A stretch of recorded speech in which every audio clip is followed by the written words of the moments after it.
Hi, it's Coralie McLean here from LivelyCo. And Danielle Moreau from the Moreau Real Estate team here in Victoria.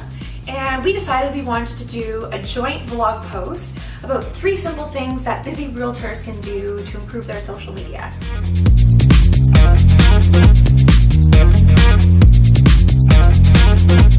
So the first simple thing that you can do as a busy realtor is decide which social media channels you want to be on. If you're just getting started with social media, it can seem really overwhelming because there's a lot out there. So how did you get started with social media? What channels did you choose? Well, in order to keep it simple, I just started with Facebook because I'm on a personal page quite often, with just navigating through my own system, so I felt quite comfortable with Facebook already, and so that's what I started with. So that's a really great start. Like Danielle said, most of us are using it for personal reasons. It's not hard to get a page started, and then you can just do it on your mobile device on the go. A second channel that actually is owned by Facebook is pretty easy. It's integrated, is Instagram. It's pretty simple to use. You can take photos. It's also a visual tool, which realtors love. And getting started with 2 channels like that won't overwhelm you, hopefully. Now, you're on Instagram. How do you find it? Yeah, the reason why I like Instagram is it's fairly casual, but it's a great way for me to showcase coming soon listings, new listings, and properties that I've recently sold, just to give the population a good understanding of where I work and the type of business that I run. Now, Twitter is a bit more advanced. Now, you are on Twitter as well. Sometimes that, all the hashtags and the speed of Twitter can overwhelm people, but perhaps once you're familiar with Facebook and Instagram, it's a great tool to introduce because it's more live and up to date in the field. If you're at a listing and you want to show some photos on the go and hashtag and catch people in the area, that can also be a great social media tool. How do you find it? I do use Twitter. I don't use it quite often, but what I do like about it is I can link my Facebook to my Twitter, and it's a real hands-off approach. I know my message is getting out there, but it just allows me to step back. Awesome. So feel free to ask us more about which channels might be best for you.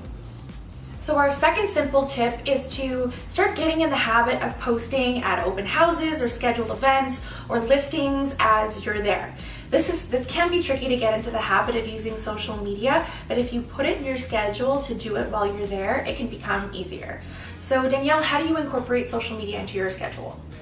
What I like to do is kind of give people a behind the scenes version of what I do on a day-to-day basis. So if I'm getting photos done of a new listing, I like to take a photo of that. If I'm doing a home inspection or showing some neat properties, I like to just be pretty interactive with what I'm doing throughout the day and posting people those updates, and I think people enjoy just kind of being out there with me.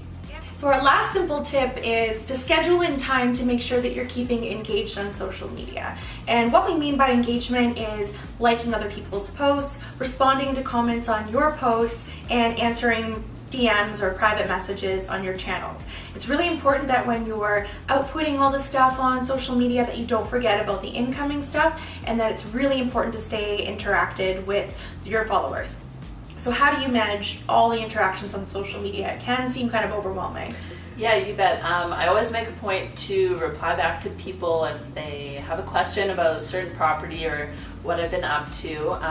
What I also like to do is schedule a couple days per week, just an hour or so, where I'll set aside time just to work on my social media. So at that time I'll get back to people, or even if I'm having a really busy week, I'll schedule my post for the week just to make sure it's out of the way and I can focus on, selling real estate. And also for Facebook pages now, Facebook has a thing where it shows the response rate of a page. So if you go to the Moreau Team Real Estate page, you'll notice they actually have 100% response rate, which isn't surprising. And it also shows the response rate time, whether it's half an hour, 24 hours, 48 hours. You want to make sure that you're keeping a really short response rate. That wraps up our 3 simple tips for busy realtors. And if realtors like Danielle Moreau, who are very busy, can do social media, then so can you. If you want to get in touch with us, you can contact me at LivelyCo with any of your social media related questions, or you can contact Danielle. How can they get a hold of you? Email works best. My email is danielle@movetovictoria.com.